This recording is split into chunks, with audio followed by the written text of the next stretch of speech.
키워드를 살펴보는 오늘의 화제 픽뉴스 시간입니다. 오늘은 정치부 정광재 부장과 함께하겠습니다. 어서 오십시오. 네, 안녕하세요. 오늘의 첫 키워드 보겠습니다.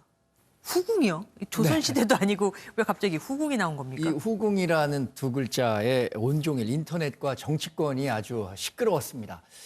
조수진 국민의힘 의원이 어젯밤 자신의 SNS에 고민정 더불어민주당 의원을 향해서 조선시대 후궁이 왕자를 낳았어도 이런 대우는 받지 못했을 것이다. 이렇게 썼는데요. 그러면서 권력에 힘을 얻고 당선됐다면 더더욱 겸손해야 한다고 썼는데 이 후궁이란 말에 정치권과 인터넷이 아주 시끄러웠던 거죠. 그러니까 그 선거운동 할 때 여당 원내대표가 당시죠. 네. 고민정 후보를 뽑아주면 뭐 100만 원씩 드리겠다 이렇게 네. 했던 게 그 말이 기억이 나긴 합니다. 맞습니다. 그런데 그건 그때 일이고 갑자기 왜 조수진 의원이 이렇게 말을 하고 나온 거죠? 네, 이러니까 조수진 의원은 고 의원에 대해서 이런 논리로 반박을 한 겁니다. 그러니까 오세훈 전 서울시장이 출마한 것에 대해서 네.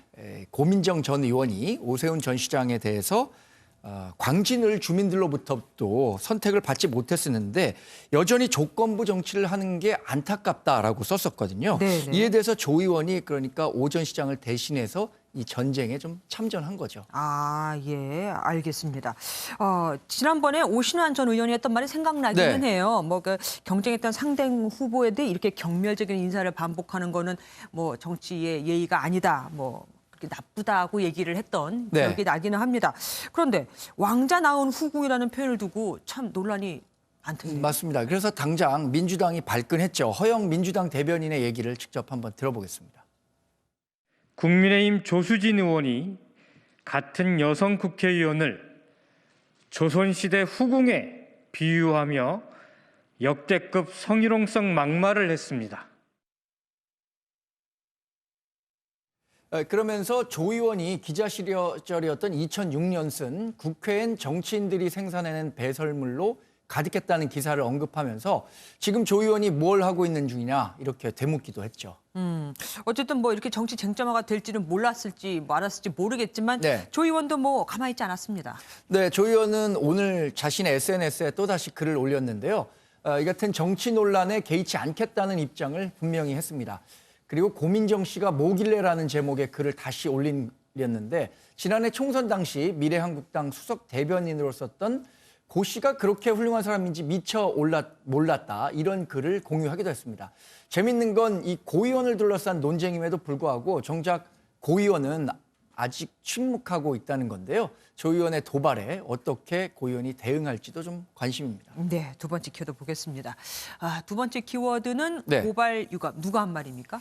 주인공은 장혜영 정의당 의원입니다. 어제 한 보수 시민단체는 장 의원을 성추행한 의혹으로 사퇴한 김종철 전 정의당 대표에 대해서 형사 고발했는데요. 장 의원은 이에 대해서 자신의 의사를 무시한 채 가해자에 대한 형사 고발을 진행한 게 아주 큰 유감이다 이렇게 설명을 했습니다. 그러니까 정작 피해자인 자신은 가만히 있는데 왜 다른 네. 데서 이렇게 정치 쟁점화하느냐 이거죠. 네, 그렇습니다. 이 장 의원은 자신의 의사와 무관하게 피해 사건으로 올가넣는 것은 매우 부당하다고 했는데요. 그러면서 이미 2차 가해에 시달리고 있는 상황에서 해당 시민단체의 고발 행위는 경솔한 처사라고 지적했습니다. 이 성 관련 사건일수록 피해자의 인권과 존엄을 훼손한 행위가 있어서는 안 되겠죠. 어쨌든 피해자가 조사 때 진술을 안 하면 어떻게 처벌을 못 한다는 말도 있기는 네. 하더라고요. 마지막 키워드 보겠습니다. 사위들의 반란.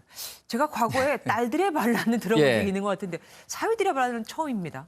우선 말씀하신 딸들의 반란에 대해서 조금 설명을 드리겠습니다. 네네. 여성은 오랫동안 이 종중의 일원이 될 수 없었는데 그런데 2005년에 대법원 판결을 통해서 마침내 이 종중원 자격을 인정받게 돼서 종중이 재산을 처분하게 되면 이 과정에서 남성들과 동등한 자격을 가져서 재산을 분배하게 받을 수 있게 됐습니다.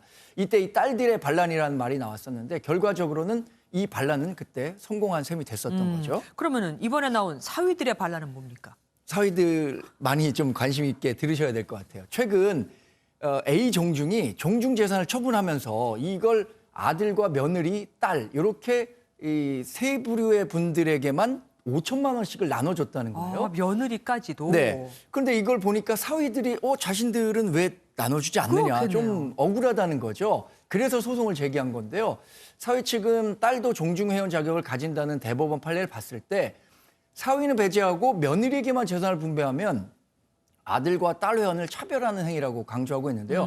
결과적으로 아들은 며느리까지 주니까 딸보다 2배를 받게 그렇죠. 된다는 계산이잖아요. 이게 불공정하다는 거죠.